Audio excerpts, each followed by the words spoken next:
I pretended to be deaf for 3 years just to see what people really thought of me, and it destroyed my entire family. It started junior year when I got a severe ear infection that left me temporarily deaf in both ears for 2 weeks. During those weeks, I learned to read lips and discovered something fascinating. People say horrific things when they think you can't hear them.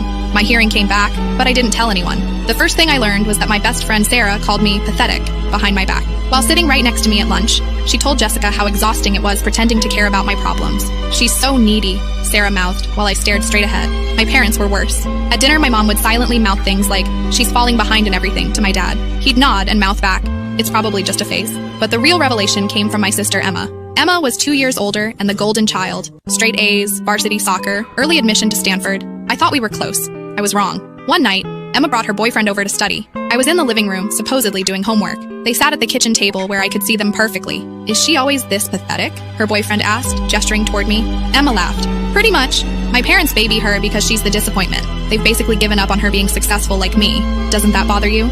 "Are you kidding? It makes my life easier. They expect nothing from her, everything from me." I kept my face neutral, but inside I was planning my revenge. For 3 years, I documented everything.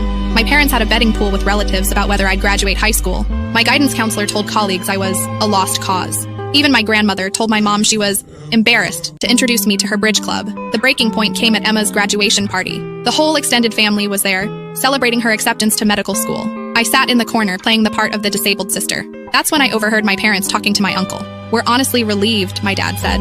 "At least one of our kids turned out normal. We can focus our college fund entirely on Emma's medical school now." My mom nodded. "The deaf one will probably qualify for disability benefits anyway. We don't have to worry about her future anymore." They were planning to abandon me financially because they thought I was disabled. I stood up, walked to the center of the room, and clapped my hands loudly. "Can everyone hear that?" I asked clearly. The room went silent. Emma's face went white. "Because I can hear everything," I continued. "Every cruel word, every whispered insult, every plan you've made behind my back for 3 years." My mother's mouth fell open. "What do you mean?" "I mean I've been able to hear perfectly since junior year. I just wanted to see what kind of people my family really were when they thought I couldn't hear them." I pulled out my phone and played a recording. My parents discussing how much money they'd save by not sending the defective one to college. Emma started crying. "We didn't mean—" "Yes, you did." I cut her off. I turned to my parents. "You raised me for 18 years, then wrote me off the moment you thought I had a disability." I picked up my graduation gift, a cheap bracelet they'd clearly grabbed last minute, and handed it back to my mom. "Keep this. You'll need to save money now that you only have one daughter." I walked out and never went back.